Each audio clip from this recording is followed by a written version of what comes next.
नमस्कार। आज मैं डॉक्टर सीमा सिंह एक बार दोबारा आप लोगों के सामने आई हूँ एक नए टॉपिक को लेकर के। और टॉपिक का नाम है uniform civil code. Uniform civil code एक बहुत ही डिस्कस्ड और बहुत ही डिबेटेबल टॉपिक है और ये दोबारा डिस्कशन में आ गया है क्योंकि भारत के अलग अलग स्टेट्स ने यूनिफॉर्म सिविल कोड पे कमेटी बना करके उस दिशा में आगे बढ़ने की बात को स्वीकार किया है और उस डायरेक्शन में आगे बढ़ रहे हैं। आज हम यूनिफॉर्म सिविल कोड की बात करेंगे, इसकी इंपॉर्टेंस की, इसके फायदे या इसके नुकसान की बात करेंगे और ये भी देखेंगे कि एक्चुअल में लोगों को इस पे ऑब्जेक्शन क्यों है। लेकिन यूनिफॉर्म सिविल कोड पे आगे बढ़ने से पहले एक बहुत महत्वपूर्ण बात ये है कि हम उस जर्नी को देखें जहां से या जब से ये सारी चीजें शुरू हुई हैं। अगर उस जर्नी की हम शुरुआत करते हैं तो सबसे पहले हमें वैदिक इंडिया में जाना पड़ेगा। वैदिक इंडिया जहाँ पे लोग अपने जीवन में दो चीजों का पालन करते हैं, या तो वेदों का या स्मृतियों का। स्मृतियों में आपकी मनुस्मृति, याज्ञवल्क्य की स्मृति और नारद स्मृति प्रमुख है। इसमें जो व्यवहार में ज्यादा इस्तेमाल उस समय हुआ करती थी मनुस्मृति थी और मनुस्मृति के साथ साथ याज्ञवल्क्य स्मृति का इस्तेमाल बेसिकली सक्सेशन के लिए किया जाता था या इनहेरिटेंस के लिए किया जाता था। मेडिवल पीरियड में भारत में इस्लाम आया। इस्लाम जो है वो अरब से आया था। अरब में इस्लाम जो है एक नोमैडिक ट्राइब से डेवलप हुआ। यहाँ पे हमें इस बात को ध्यान रखना चाहिए कि इंडिया की भौगोलिक स्थिति और अरब की भौगोलिक स्थिति में एक बहुत बड़ा डिफरेंस था। इंडिया की भौगोलिक स्थिति या भारत की भौगोलिक स्थिति एक ऐसे देश की थी या एक ऐसे देश की है जो पूर्णतया प्राकृतिक संसाधनों से संपन्न था और यहाँ पे जीवन एक संघर्ष नहीं था। लेकिन जहाँ से इस्लाम का उदय हुआ वहां पे जीवन एक संघर्ष था। इस्लामिक समाज छोटे छोटे कबीलों में बटा हुआ था और ये आपस में लड़ा करते थे और इसका परिणाम ये होता था कि चूंकि इनके यहाँ सर्वाइवल बहुत मुश्किल था, इनमें ऑन एंड ऑफ लड़ाइयां हुआ करती थी, तो यहाँ पे मेल और फीमेल का सेक्स रेशियो भी एक बहुत बड़ी समस्या थी। इसीलिए वहां पे पॉलीगैमी जो है वो बहुत ज्यादा फेमस थी, जिसमें कि एक पुरुष कई कई स्त्रियों के साथ विवाह किया करता था। हालांकि हिंदू धर्म में भी शुरुआत में पॉलीगैमी थी, स्पेशली राजा महाराजा अपने उत्तराधिकारियों की संख्या को बढ़ाने के लिए पॉलीगैमस रिलेशनशिप में इन्वॉल्व हुआ करते थे। लेकिन जब यहाँ पे इस्लाम आया तो इस्लाम में आने से पहले यहाँ पे शक और गुण भी आए हुए थे, पर वो यहाँ के कल्चर में अब्जॉर्ब हो गए। इस्लाम जब यहाँ पे आया तो इस्लाम के आने के बाद औरंगजेब ने पहली बार ये डिसाइड किया कि इस्लाम में मुस्लिम किस हिसाब से गवर्न होंगे, इसके लिए एक कोडिफाइड लॉ बनाया जाए। और औरंगजेब ने कोडिफाइड लॉ बनाया जिसको कि फतवाए आलमगीरी के नाम से जाना जाता था और ये शारिया पे बेस्ड था।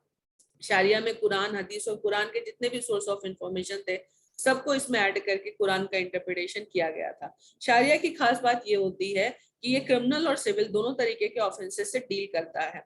अगर हम क्रिमिनल लॉ की बात करते हैं तो एक मॉडर्न स्टेट में और एक इस्लामिक स्टेट में मेन डिफरेंस ये होता है कि शारिया पे चलने वाले Islamic state eye for an eye और टूथ फॉर एन टूथ की बात करते हैं, यानी जिसने जिस तरीके का अपराध किया है उसको उसी तरीके का दंड दिया जाना चाहिए। जैसे कि हाथ काट लेना, पैर काट लेना या इस तरीके की आंखें निकाल लेना, लोगों को अंधा कर देना, इस तरीके की चीजें शारिया लॉ में फेमस थी। शारिया लॉ यहाँ पे भी औरंगजेब ने यहाँ पे शारिया लॉ चलाने की बात हुई। उसके बाद यहाँ पे ब्रिटिशर्स आते हैं। जब ब्रिटिशर्स यहाँ पे आए तो ब्रिटिशर्स की पहली इच्छा तो यहाँ से ज्यादा संपन्नता का शोषण करने की थी और हम सबको मालूम है कि ईस्ट इंडिया कंपनी यहाँ पे व्यापार करने के उद्देश्य से आई थी। पर जैसे जैसे समय बढ़ता चला गया वैसे वैसे ईस्ट इंडिया कंपनी या अंग्रेजों की महत्वाकांक्षा भी बढ़ती चली गई और उनके समझ में ये आने लगा कि उनको ज्यादा से ज्यादा समय तक इस देश को अपने नियंत्रण में रख करके इसका हर तरीके से शोषण करना है। किसी भी देश को अगर आप अपने नियंत्रण में रखना चाहते हैं तो आपको उसकी व्यवस्थाओं को भी अपने नियंत्रण में लाना पड़ेगा। और जब हम व्यवस्था की बात करते हैं तो 3 व्यवस्थाएं प्रमुख होती हैं: न्यायिक व्यवस्था, एडमिनिस्ट्रेटिव व्यवस्था और एजुकेशन। इसमें सबसे पहले जब ब्रिटिशर्स आए तो उनको ये नहीं समझ में आ रहा था कि यहाँ पे पर्सनल लॉज को, सिविल और क्रिमिनल लॉज को किस तरीके से गवर्न किया जाए। इस डायरेक्शन में जो पहला एफर्ट किया वो वॉरेन हेस्टिंग्स ने किया और वॉरेन हेस्टिंग्स ने रेगुलेटिंग एक्ट के थ्रू 1773 में सबसे पहले कलकत्ता में सुप्रीम कोर्ट की स्थापना करी। अब यहाँ पे दूसरा पॉइंट ये था कि पर्सनल लॉज के लिए या पर्सनल लॉज में, सिविल लॉ में एक चीज आप याद रखिएगा, कॉन्ट्रैक्ट भी एक सिविल लॉ है, टॉर्ट भी एक सिविल लॉ है और फैमिली मैटर्स भी एक सिविल लॉ है। तो ब्रिटिशर्स ने क्या किया कि फैमिली मैटर्स को उन्होंने टच नहीं किया, क्योंकि उनको लगा कि it was a very sensitive issue and if they are going to interfere in the family affairs और in the personal affairs then in that circumstances the things में बैकफायर आल्सो।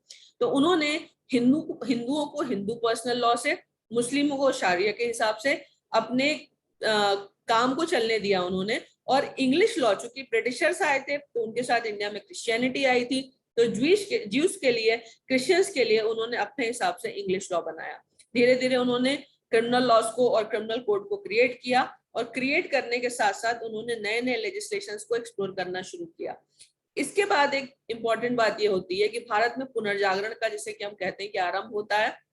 लंबे समय से जो कुरीतियां चली आ रही थी उनको लेकर समाज सुधारक आवाज उठाते हैं, और इनमें दो प्रमुख समाज सुधारकों का नाम आता है। एक है राजा राम मोहन रॉय जी और दूसरे हैं ईश्वर चंद्र विद्यासागर जी। राजा राम मोहन रॉय ने लॉर्ड विलियम बेंटिंग, जो समय के गवर्नर जनरल थे, उनके ऊपर दबाव डाल करके सती प्रथा अबॉलिशन एक्ट पास करवाया, क्योंकि हम सबको पता है कि सती प्रथा के अंतर्गत एक पत्नी को, चाहे उसकी जो भी उम्र हो, अगर वो 14 साल की भी बच्ची और उसकी शादी 60 साल के व्यक्ति से हुई है, अगर 60 साल के व्यक्ति 70 साल के व्यक्ति का देहांत हो जाता था तो वो जीवित अपने पति की चिता में जल करके अपने भी प्राण त्याग देती थी। राजा राम मोहन राव ने इस कुप्रथा के विरुद्ध आवाज उठाई और लॉर्ड विलियम बेंटिंग ने अल्टीमेटली सती प्रथा को एबॉलिश करने के लिए एक एक्ट पास किया। इसी तरह पे, जैसे उस समय प्रथा होती थी कि जब कन्याएं या लड़कियां पैदा होती थी तो उनकी हत्या कर दी जाती थी, उसको रोकने के लिए female infanticide prohibition act Lord William Bentinck ने पास किया। ईश्वर चंद्र विद्यासागर ने फिर लॉर्ड डलहौजी के ऊपर इस बात का दबाव डाला जब वो गवर्नर जनरल बने कि हिंदू विडो जो है उसको रीमैरिज के लिए परमिट किया जाए, क्योंकि छोटी छोटी लड़कियां विधवा हो जाती थी, उनके पूरे जीवन से खुशियां चली जाती थी और वो एक शाप युक्त जीवन जिया करती थी। ईश्वर चंद्र विद्यासागर जी ने इसके लिए लंबा संघर्ष किया और अल्टीमेटली ईश्वर चंद्र विद्यासागर के प्रयासों से लॉर्ड डलहौजी ने हिंदू विडो रीमैरिज एक्ट पास किया। इसका उद्देश्य ये था कि जो भी हिंदू विधवाएं हैं उनको दोबारा विवाह का अधिकार मिले। इस तरीके से हम देखते हैं 1857 के पहले और 1857 के बाद काफी परिवर्तन आता है। 1857 की क्रांति के बाद जब शासन जो है वो ईस्ट इंडिया कंपनी के हाथ से निकल करके क्वीन के हाथों में चला जाता है, तो उसके बाद ब्रिटिश पार्लियामेंट कई तरीके के लॉज जो है वो बनाती है, कई लॉज का कोडिफिकेशन किया जाता है, कई लॉज इनेक्ट किए जाते हैं। इसमें civil procedure code, criminal procedure code, Indian independence act, Indian evidence act, contract act, oath act, ये सारे के सारे एक्ट जो हैं वो शामिल हैं। लेकिन एक चीज यहाँ पे इंपॉर्टेंट है, हिंदू धर्म में रिफॉर्म की बात हुई, रिफॉर्म की डिमांड होने पर हिंदू धर्म में रिफॉर्म करने के लिए कुछ लेजिस्लेशंस बनाए गए, ब्रिटिशर्स ने लेजिस्लेशन बनाए, और दो चीजें हुई, न तो ब्रिटिशर्स ने कभी इस्लामिक लॉ को रिफॉर्म करने की कोशिश करी और ना ही कभी मुस्लिम धर्म गुरुओं की तरफ से इस्लाम को या इस्लामिक कुरीतियों को रिफॉर्म करने की कोई बात की गई। इनफैक्ट अगर कभी प्रयास भी किया गया तो एक शार्प रिएक्शन जो है वो मुस्लिम कम्युनिटी की तरफ से आया। आगे हम देखते हैं कि क्रिश्चियंस के राइट्स को सेटिस्फाई करने के लिए ब्रिटिश गवर्नमेंट ने स्पेशल मैरिज एक्ट 1873 बनाया, चाइल्ड मैरिज रिस्ट्रेंट एक्ट जिसे कि शारदा एक्ट कहते हैं वो बाद में बनाया गया 1929 में, married women right to property act बनाया गया, हिंदू इनहेरिटेंस एक्ट 1928 बनाया गया, Hindu women right to property act 1937 बनाया गया। और इन लेजिस्लेशंस के थ्रू डिफरेंट तरीके के पर्सनल लॉज को न केवल कोडिफाई किया गया बल्कि मैरिड हिंदू वुमेन को अलग अलग तरीके के राइट्स भी दिए गए। लेकिन इसमें एक इंपॉर्टेंट बात यह है कि इनमें कोई भी लेजिस्लेशन मुस्लिम्स के ऊपर एप्लीकेबल नहीं होते थे, वो अभी भी अपनी शारिया लॉ से गवर्न हो रहे थे। 1935 में गवर्नमेंट ऑफ इंडिया एक्ट 1935 आता है, उसमें भी मुस्लिम लॉ को रिफॉर्म करने की कोई कोशिश नहीं की जाती। इसके बजाय 1937 में एक लॉ पास किया जाता है ब्रिटिश पार्लियामेंट के द्वारा जिसका नाम था शारिया लॉ। शारिया लॉ का बेसिक पर्पस ये था कि मुस्लिमों से जुड़े हुए मामलों को सिर्फ मुस्लिम पर्सनल लॉ के हिसाब से निपटाया जाएगा और उसमें और किसी भी तरीके का बाह्य हस्तक्षेप नहीं किया जाएगा। तो इस लॉ के थ्रू मुस्लिम पर्सनल लॉ को पूरे तरीके से एक इम्यूनिटी देने का काम अंग्रेजों ने किया। इसके बाद एक और महत्वपूर्ण परिवर्तन होता है। हिंदू लॉ को ऑलरेडी काफी कोडिफाइड किया गया था, मैंने आपको बताया हिंदू इनहेरिटेंस एक्ट 1928 आ गया था, जिसमें कि married women right to property act आया था, जिसके थ्रू 1954 आया था, जिनके थ्रू हिंदू महिलाओं को प्रॉपर्टी में राइट देने की बात की गई थी। इन सब के बावजूद भी हिंदू महिलाओं को और हिंदू लॉ को कोडिफाइड करने के लिए BN राव, जो कि बाद में ड्राफ्टिंग कमेटी के लीगल एडवाइजर भी बने, उनकी चेयरमैनशिप में एक कमेटी बनाई जाती है जिसका बेसिक पर्पस था हिंदू लॉ का रिफॉर्म करना। ये committee, because BN Rao was a very learned person, और आप सबको पता है कि जब डॉक्टर अंबेडकर ने अपनी आखिरी स्पीच संविधान सभा में दी तो उन्होंने बोला कि संविधान को क्रिएट करने के लिए सबसे बड़ा जो क्रेडिट जाता है वो मिस्टर BN राव को जाता है। तो मिस्टर BN राव ने 1947 में संविधान सभा को अपनी रिपोर्ट सौंप दी। यहाँ पे एक इंपॉर्टेंट बात ये भी आती है कि एक्चुअल में संविधान सभा का UCC को लेकर के या यूनिफॉर्म सिविल कोड को लेकर के क्या सोचना था। यहाँ पे ये बात जाननी महत्वपूर्ण है कि यूनिफॉर्म सिविल कोड को लेकर के कॉन्स्टिट्यूएंट असेंबली में कोई भी यूनिफॉर्मिटी नहीं थी। डॉक्टर अंबेडकर जहां इसका फेवर कर रहे थे, वहीं पे कुछ लोग ऐसे भी थे जो कि इसका विरोध कर रहे थे। डॉक्टर अंबेडकर का कहना था कि संविधान सभा जब संविधान लागू करे उसी तरीके से ये यूनिफॉर्म सिविल कोड को लागू करने का भी परफेक्ट टाइम है, और उसके अपने रीजन थे। रीजन ये था कि भारत धर्म के आधार पर बटा था। जिनके लिए धर्म प्रधान था वो पाकिस्तान जा चुके थे, जिनके लिए राष्ट्र प्रधान था वो भारत में रह गए थे, और साथ ही साथ डॉक्टर अंबेडकर का ये भी कहना था कि जो भी मुस्लिम आबादी अब भारत में बची है उसमें 90% से अधिक मुस्लिम आबादी कन्वर्टेड हिंदूज की है, और उनके बहुत सारे कस्टम्स मुस्लिम होने के बावजूद भी वो हिंदू कस्टमरी लॉ को फॉलो करते हैं क्योंकि उनकी ओरिजिनल एंसेस्ट्री हिंदूज की है। तो डॉक्टर अंबेडकर का ये कहना था कि अगर अब इस समय यूनिफॉर्म सिविल कोड को लागू कर दिया जाता है तो फिर लोग इसको आराम से एक्सेप्ट कर लेंगे। और डॉक्टर अंबेडकर की इस बात का समर्थन अल्लादी कृष्णा अय्यर और KM मुंशी जैसे लोग भी कर रहे थे, जो कि संविधान सभा के सदस्य थे। लेकिन पंडित नेहरू डॉक्टर अंबेडकर की इन बातों से पूर्णतया सहमत नहीं थे। वहीं पे नजीरुद्दीन अहमद, मौलाना हसरत मोहानी और सैयद करामुद्दीन जैसे लोग जो हैं वो पर्सनल लॉ में किसी भी तरीके के इंटरफेरेंस का विरोध कर रहे थे।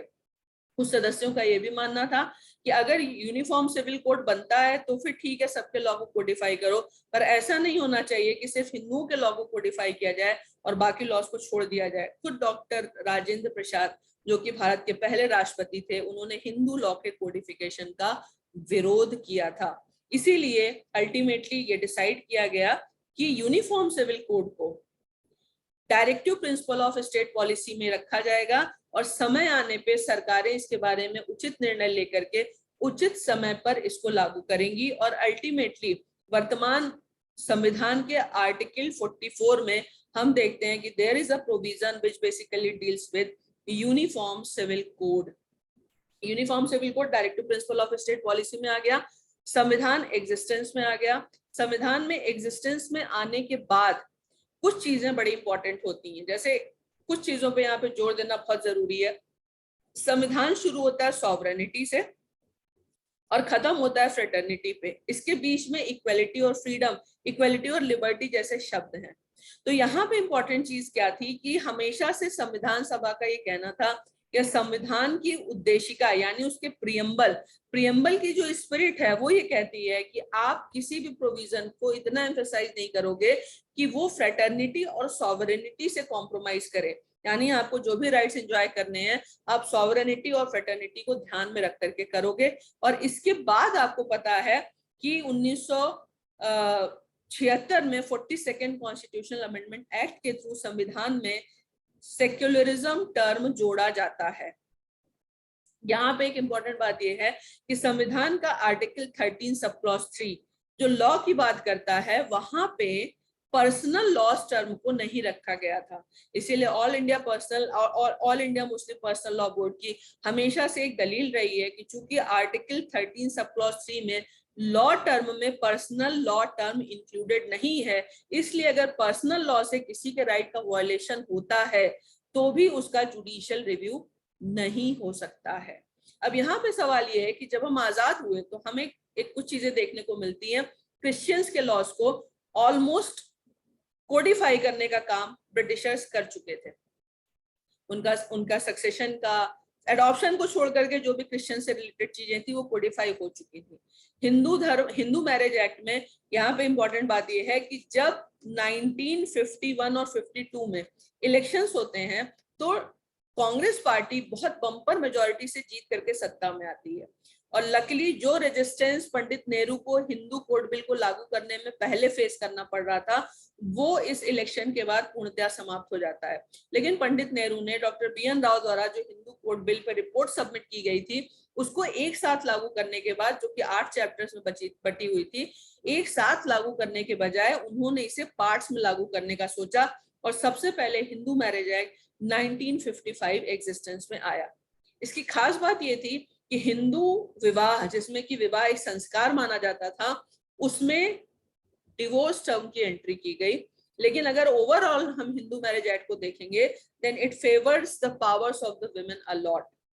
इसके बाद आपका 1956 में हिंदू सक्सेशन एक्ट आता है, 1957 में Hindu minority and guardianship act आता है और 1956 में ही Hindu adoption and maintenance act आता है। हिंदू महिला को सक्सेशन का राइट दिया जाता है, एडॉप्शन का राइट दिया जाता है, मेंटेनेंस का राइट मिलता है उसको, डिवोर्स का राइट उसको मिलता है। और धीरे धीरे करके अगर आप आज के समय में देखिए तो there are 54 provisions which are exclusive dealing with the rights of the women. So independent India में जो सबसे बड़ी बेनिफिशियरी बनी वो हिंदू महिला वुमेन बनी, क्योंकि उसको लेजिस्लेटिव एम्पावरमेंट बहुत ज्यादा दिया गया। क्रिश्चियन महिलाओं की अगर हम बात करते हैं तो क्रिश्चियन महिलाओं का, जैसे कि मैंने आपको बताया कि क्रिश्चियंस के भी ज्यादातर लॉज जो है वो ब्रिटिशर्स ने कोडिफाई कर दिए। लेकिन हाँ, ये बात सच है कि क्रिश्चियन लॉ में भी और मुस्लिम लॉ में भी एडॉप्शन का कोई भी क्लॉज नहीं रखा गया था। एडॉप्शन का कोई भी क्लॉज नहीं रखा गया था। एक जो मैंने आपको पॉइंट बताया कि 13(3) में चूंकि टर्म लॉ पर्सनल लॉ को इंक्लूड नहीं करता, तो हमेशा से मुस्लिम्स इस बात की डिमांड करते रहे कि मुस्लिम्स के पर्सनल लॉ में इंटरफेरेंस नहीं किया जा सकता, तब भी जबकि ये इक्वलिटी के क्लॉज का वायलेशन करता हो। यहाँ पे हमें ये बात भी ध्यान रखनी चाहिए कि जो ओरिजिनल संविधान है उसका article 14 equality before law and equal protection of law की बात करता है, और आर्टिकल 15 कहता है there shall not be any discrimination on the basis of the religion. लेकिन जब हम मुस्लिम विमेन की पावर को देखते हैं in comparison to the women of other religion, then we find them quite deprived. मुस्लिम समाज में अलग अलग तरीके की समस्याएं हैं। पॉलीगैमी एक प्रॉब्लम है, ट्रिपल तलाक एक प्रॉब्लम है, हलाला प्रॉब्लम है, एडॉप्शन नहीं है, सक्सेशन में ज्यादा राइट्स नहीं है, मेंटेनेंस की प्रॉब्लम है। तो मुस्लिम समाज में काफी सारी प्रॉब्लम थी। लेकिन जब औरंगजेब ने शारिया लॉ बनाया तब से लेकर के 1985 तक किसी भी मुस्लिम समुदाय की तरफ से या सरकारों की तरफ से मुस्लिम महिलाओं के अधिकारों को लेकर के कोई भी बात नहीं की गई। एक सेटबैक जो है लगा, जिसको कि हम नॉर्मल सेटबैक कह सकते हैं, हालांकि बाद में सुप्रीम कोर्ट ने उसको करेक्ट किया। वो सेटबैक ये था कि 1952 में नरासू अप्पा माली का एक केस आता है। इसमें नरासू अप्पा माली ये कहते हैं कि वो हिंदू हैं, वो दूसरी शादी करना चाहते हैं क्योंकि उनकी पहली पत्नी से उनको कोई बेटा नहीं है, और हिंदू धर्म में बिना पिंडदान के मोक्ष नहीं मिलता। जो एग्जिस्टिंग उस समय के कोडिफाइड हिंदू लॉ थे उनके अंतर्गत उनको प्रोसिक्यूट किया जाता है। उनका ऑब्जेक्शन ये था कि अगर इस्लाम 4 शादियों की इजाजत देता है तो फिर उनका प्रोसिक्यूशन कैसे किया जा सकता है। इस केस में सुप्रीम कोर्ट ने एक इंटरप्रिटेशन दिया, जो इंटरप्रिटेशन बाद में करेक्ट किया गया क्योंकि मेरे हिसाब से वो इंटरप्रिटेशन गलत था।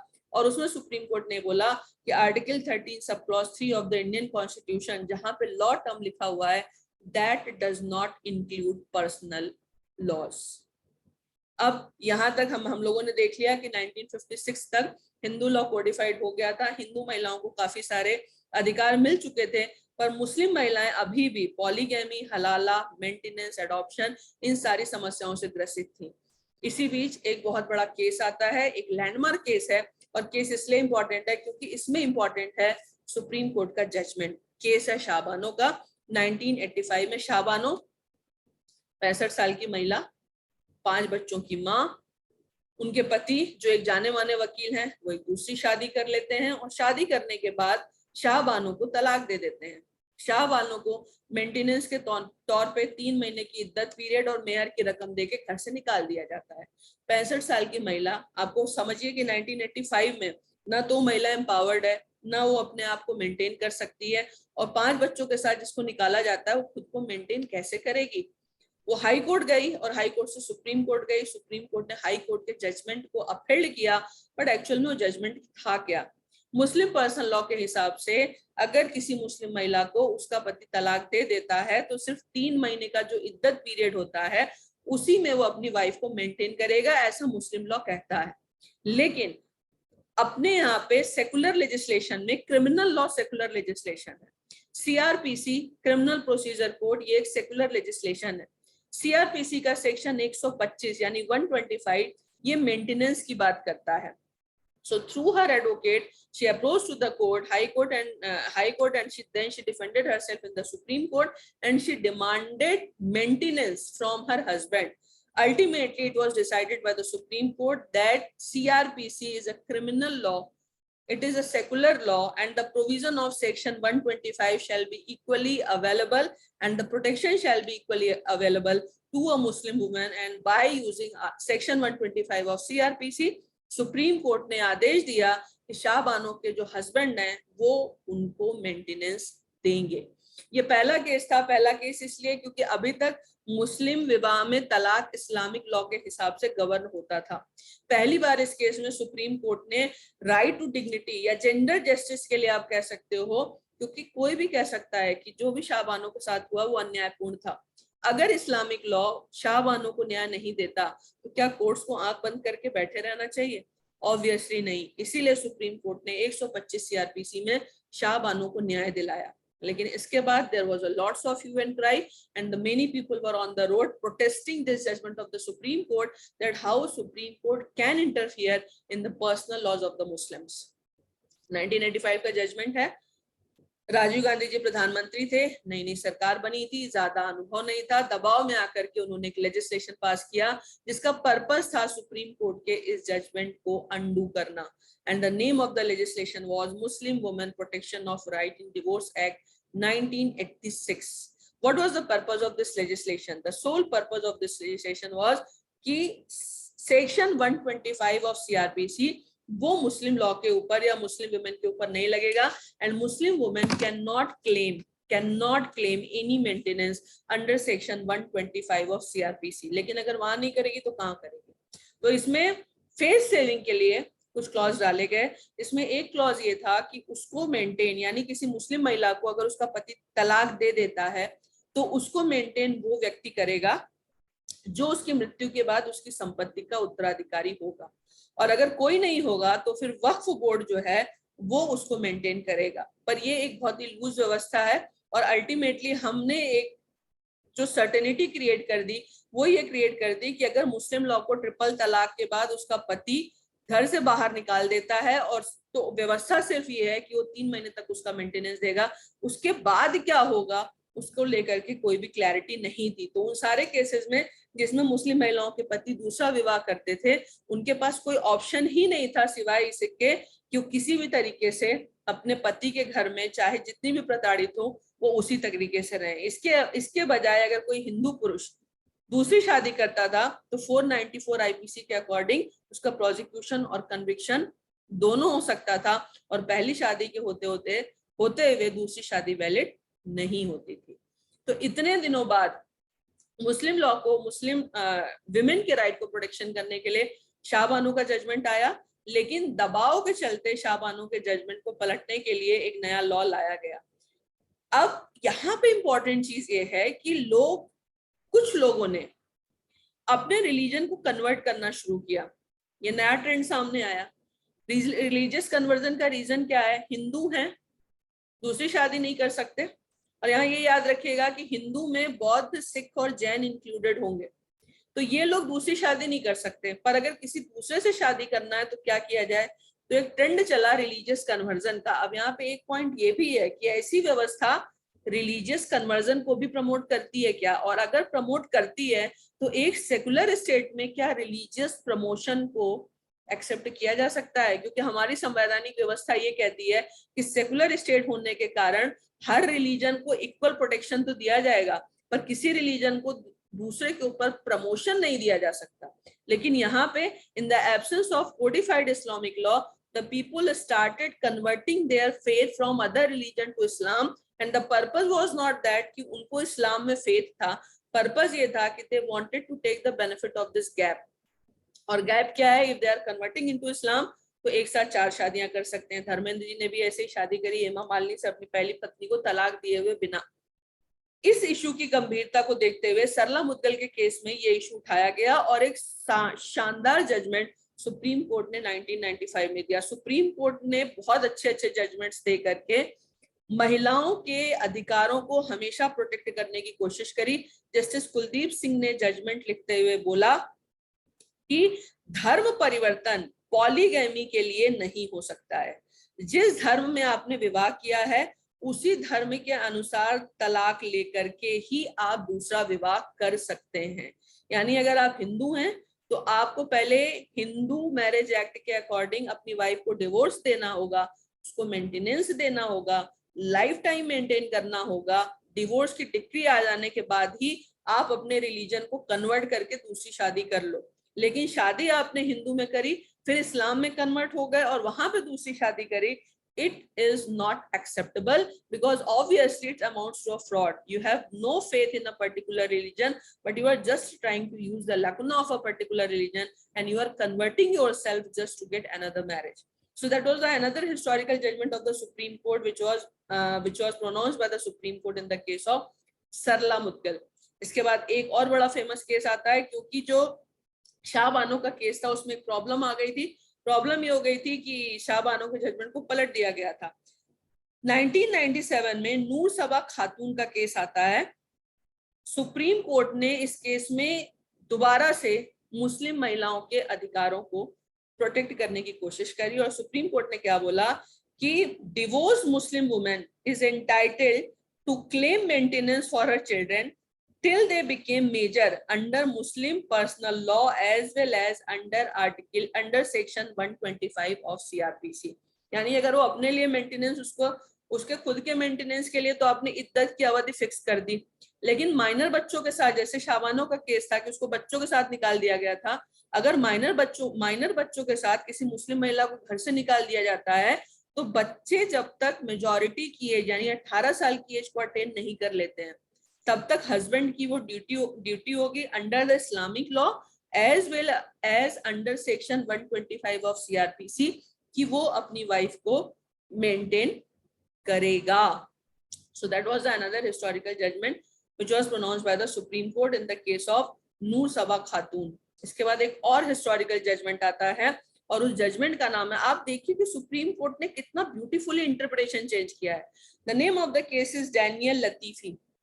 डैनियल लतीफी जो थे वो शाह बानो के वकील थे और 2001 में डैनियल लतीफ के केस में सुप्रीम कोर्ट में राजीव गांधी की सरकार ने जो Muslim women protection of right in divorce act 1986 पास किया था उसकी कॉन्स्टिट्यूशनलिटी को चैलेंज किया गया.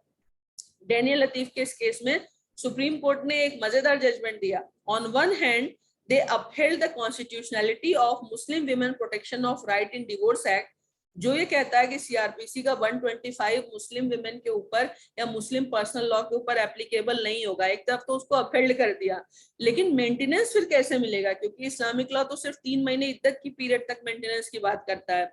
सो you see that how beautifully the supreme court has explained the judgement.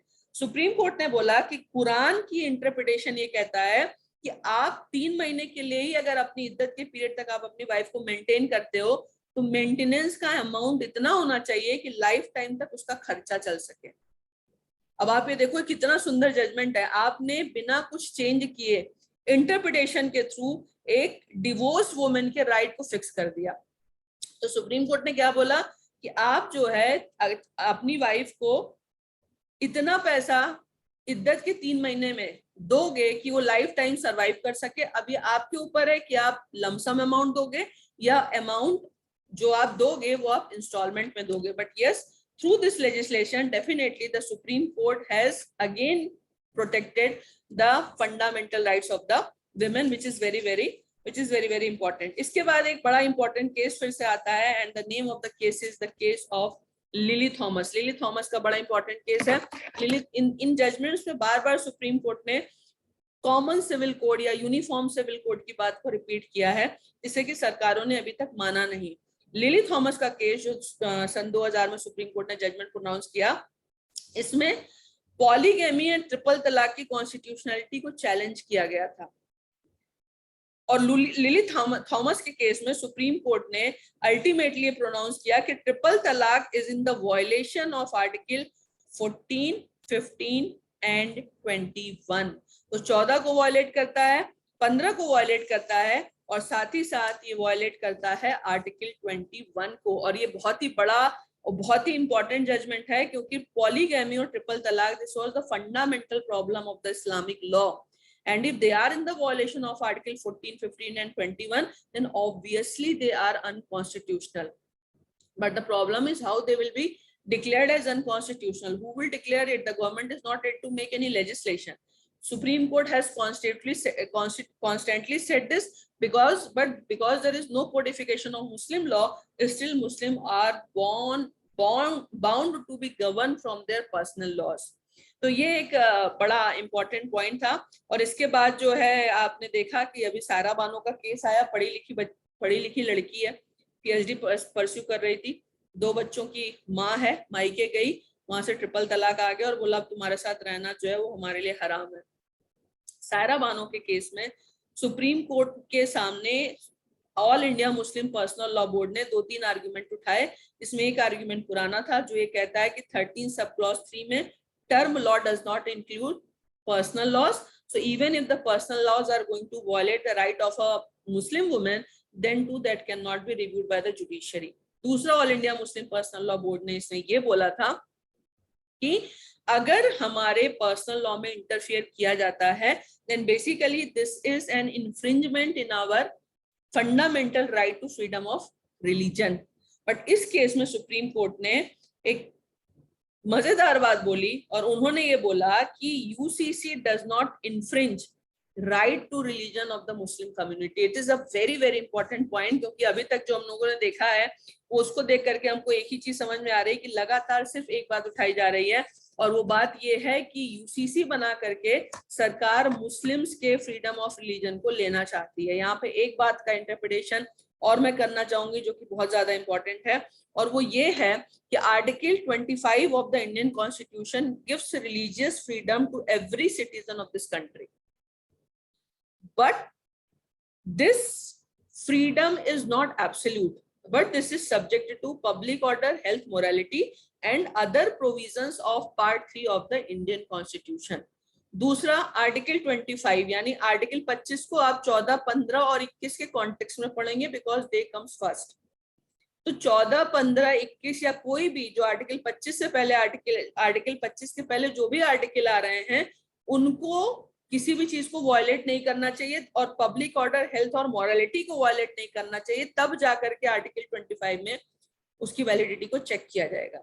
Simultaneously article 25 says that any kind of secular activity of any religion can be controlled by the state. Here the question is, what is the meaning of secular activity? So remember, the meaning of secular activity means the activity which is not essential part of that particular religion. अब यहाँ पे important चीज क्या है? important बात ये है कि क्या ट्रिपल तलाक, हलाला या पॉलीगैमी इस्लाम का essential part है? अगर ये है इस्लाम का essential part, then obviously maybe it cannot be controlled through any legislation, because then there will be the protection of article 25. लेकिन यहाँ पे important बात ये है कि अनेकों मुस्लिम देश में पॉलीगैमी और ट्रिपल तलाक प्रोहिबिटेड है। Pakistan, Bangladesh, Indonesia, Yemen, Egypt, Malaysia, ये सारे ऐसे मुस्लिम देश हैं जहाँ पे ट्रिपल तलाक और पॉलीगैमी प्रोहिबिटेड है। Remember, these are the Islamic countries, and in several other countries which are secular in nature like UK, US, France, Germany, Russia, China, Muslims are following common laws which are equally applicable, common personal laws which are equally applicable on other citizens of that country belonging to different religion. यहाँ पे important interpretation ये है कि अगर polygamy, हलाला या triple तलाक इस्लाम का essential part है, तो फिर मुस्लिम कंट्रीज ने इसको कैसे बैन किया? और अगर मुस्लिम कंट्रीज ने इसको बैन कर दिया तो फिर ये इसेंशियल पार्ट हो ही नहीं सकता। और अगर ये मुस्लिम कंट्रीज के लिए इसेंशियल पार्ट नहीं है उनके इस्लाम का, तो भारत के मुसलमानों के लिए ये essential part of the religion कैसे हो सकता है? It means these things are not the essential part of Islam, and if they are not the essential part of Islam, then obviously they can be regulated. यहाँ पे एक चीज और जाननी बहुत ज्यादा जरूरी है कि लगभग 1400-1500 सालों में क्रिश्चियनिटी हो, हिंदुइज्म हो, लगभग हर धर्म के रिफॉर्म की कोशिश की गई, पर इस्लाम एक ऐसा रिलीजन है जहां पे रिफॉर्म की बात बहुत कम की गई है, लगभग नेग्लिजिबल। और जिन लोगों ने इस्लामिक लॉ में रिफॉर्म की बात करी वो कट्टरपंथियों की हिंसा का कहीं ना कहीं शिकार हुए। अभी हमने देखा कि श्रीनगर में किस तरीके से एक टीवी एक्ट्रेस को गोली मारी गई क्योंकि उनके एक्ट को अन इस्लामिक माना गया। अफगानिस्तान में महिलाएं किस तरीके से अपनी छोटी छोटी आजादी के लिए संघर्ष कर रही हैं। आज भी सिस्टर्स इन इस्लाम एंड मुसावा नाम की जो इस्लामिक ऑर्गेनाइजेशंस हैं जिसे कि विमेन रन करती हैं, वो डर के मारे उन कंट्रीज से ऑपरेट करती हैं जो कि फंडामेंटली इस्लामिक कंट्रीज नहीं है, क्योंकि उनको पता है कि अगर इस्लामिक कंट्रीज से वो इस तरीके की मूवमेंट को चलाएंगी तो उनके लिए शायद अपनी कंट्री में बचना संभव नहीं होगा। ये क्यों हो रहा है? क्योंकि इस्लाम में पूरा का पूरा एक पैट्रियार्कियल सेटअप बनाया गया है जहां पे कुरान का इंटरप्रिटेशन पैट्रियार्कियल माइंडसेट से किया गया है। इसीलिए दुनिया भर की अलग अलग महिलाएं जो मुस्लिम महिलाओं के अधिकारों के लिए लड़ रही हैं, वो ये कहती हैं कि कुरान का इंटरप्रिटेशन मेल पर्सपेक्टिव से किया गया है। इसकी जरूरत यह है कि या तो इसको न्यूट्रल पर्सपेक्टिव से इंटरप्रेट किया जाए या इसको फेमिनिस्ट पर्सपेक्टिव से इंटरप्रेट किया जाए, क्योंकि ये हो ही नहीं सकता। जैसे कि जाकिया सोमन जो अखिल भारतीय मुस्लिम महिला आंदोलन की संस्थापक सदस्य हैं, वो ये कहती हैं कि कुरान में एक तरफा या जुबानी तलाक, SMS पे या फोन पर तलाक, हलाला जैसी चीजों को का कहीं कोई जिक्र नहीं है, और 3 तलाक का कोई जिक्र नहीं है, और ये पूर्णतया पूरी की पूरी ये अन इस्लामिक है, ये गैर इस्लामिक मानी गई है। इनको लीगलिटी या इनके पीछे कोई भी लीगल सैंक्शन नहीं है। तो ये कहती है कि ट्रिपल तलाक और हलाला जो है वो पूर्णतया गैर इस्लामिक हैं, और खुद वो एक संगठन चलाती हैं, और उनके अनुसार 92% से अधिक मुस्लिम महिलाएं, उन्होंने भारत में सर्वे किया और उनका कहना है कि सर्वे में भाग लेने वाली 92.2% से अधिक मुस्लिम महिलाओं ने ट्रिपल तलाक, पॉलीगैमी और हलाला का विरोध किया है। तो यहाँ पे सवाल ये उठता है इम्पोर्टेंट कि ट्रिपल तलाक, पॉलीगैमी और हलाला क्या ये महिलाओं के फंडामेंटल राइट का वायलेशन नहीं है? अनफॉर्चुनेटली सायरा बानो के केस में जब ट्रिपल तलाक के मसले को उठाया गया तो सुप्रीम कोर्ट ने इंस्टेंट ट्रिपल तलाक यानी तलाक के बिद्दत को ही अनकॉन्स्टिट्यूशनल माना, और उसके लेकर के सरकार को आदेश दिया कि तलाक के बिद्दत यानी इंस्टेंट तलाक, एक बार में ट्रिपल तलाक को खत्म करने के लिए कानून बनाया जाए, जिसको लेकर के सरकार ने the Muslim women protection of rights on marriage act 2019 पास किया, और पास करके तलाक के बिद्दत या इंस्टेंट ट्रिपल तलाक को इलीगल डिक्लेयर किया। लेकिन अभी भी तलाक सुन्नत, हलाला और पॉलीगैमी अभी भी एग्जिस्टेंस में है। विवाह में तो लड़की की हाँ होती है, तलाक के लिए मुस्लिम महिला को कोई राइट नहीं है। पति उसको एक तरफा तलाक दे सकता है, तलाक देने के बाद उसके पास मेंटेनेंस का कोई भी स्ट्रॉन्ग बैकिंग नहीं है, पति की मर्जी है दे ना दे, अभी भी कोई स्ट्रॉन्ग उसको हम लीगल सपोर्ट नहीं दे पाए हैं। हलाला जैसी कुप्रथा जहां पे अगर गुस्से में एक आदमी अपनी पत्नी को तलाक दे दे तो और दोबारा अपनी पत्नी को अपने साथ रखना चाहे तो उस पत्नी का निकाह पहले किसी और आदमी के साथ किया जाएगा, उसके साथ उसकी मैरिज कॉन्जुमेट होनी चाहिए, फिर वो आदमी उस औरत को तलाक देगा और तब जाकर के वो दोबारा अपने ही पति से शादी कर पाएगी। यहाँ पे ऐसे बहुत सारे केसेस आए हैं जहाँ पे अब इसमें क्या इस लड़की की मर्जी होगी क्या कि जिसका तलाक करा दिया गया वो किसी और आदमी के साथ शादी उसकी जबरदस्ती कराई जाए, वो मैरिज कॉन्जुमेट हो और मान लो वो दूसरा आदमी उसको तलाक ना दे। तो ऐसे बहुत से केसेस आए जहाँ पे लोगों ने पैसे लेकर के ये काम किए हैं, और इसमें अगर कोई सबसे बड़ी विक्टिम है तो वो इस देश की मुस्लिम महिला है। यहाँ पे एक और बहुत ही महत्वपूर्ण क्वेश्चन उठता है, और वो सवाल ये है कि जब पूरा देश आगे बढ़ रहा है, जैसे अभी हम लोगों ने देखा हिजाब का भी इशू आया, अगर कोई कम्युनिटी ये कहती है कि हम आगे नहीं जाना चाहते, हम अपने पर्दे में खुश हैं, हम पीछे खुश हैं, हम हलाला ट्रिपल तलाक का विरोध नहीं करते हैं, तो क्या ये देश उनको उनके हाल पे छोड़ सकता है?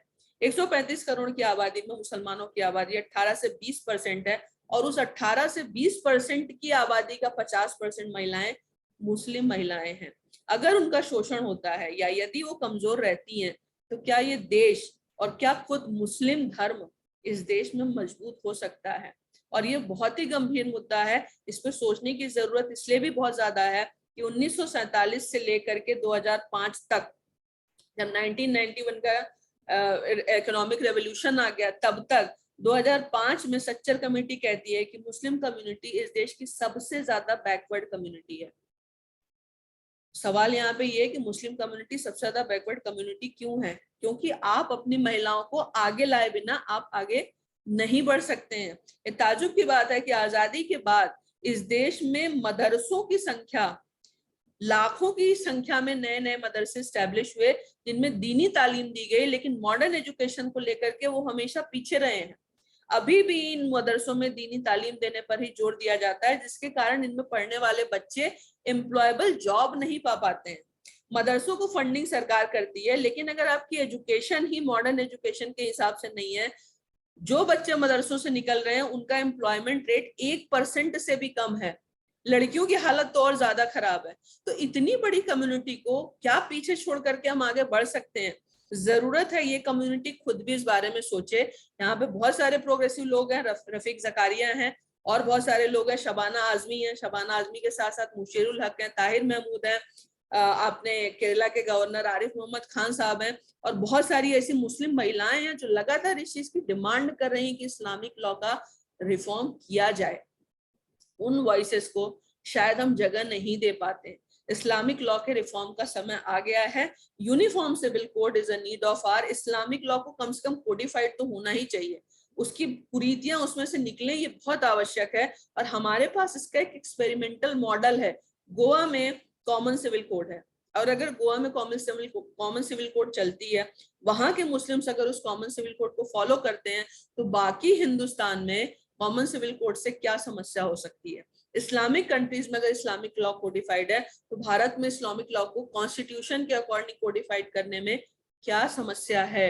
जरूरत है कि एक सकारात्मक वातावरण बनाया जाए, और जो भी मुस्लिम्स में पढ़े लिखे समझदार लिबरल लोग हैं उनसे डिस्कशन किया जाए, उनको वो आगे आए और वो इस बात को समझें कि जब तक मुख्य धारा में इस देश का मुसलमान शामिल नहीं होगा, तब तक इस देश की एक बहुत बड़ी आबादी आगे बढ़ने से पीछे रह जाएगी, और उतनी बड़ी आबादी को पीछे छोड़ करके हम आगे नहीं बढ़ सकते हैं। मुस्लिम महिलाओं का अधिकार एक बहुत ही महत्वपूर्ण अधिकार है। उनकी डिग्निटी का प्रोटेक्शन होना चाहिए, उनकी फ्रीडम का प्रोटेक्शन होना चाहिए, उनकी राइट टू लाइफ का प्रोटेक्शन होना चाहिए, उनके मेंटेनेंस का प्रोटेक्शन होना चाहिए। और ये सारी चीजें तभी संभव हैं जब हम या तो यूनिफॉर्म सिविल कोड लेकर के आए या फिर मुस्लिम लॉ को कोडिफाइड करें।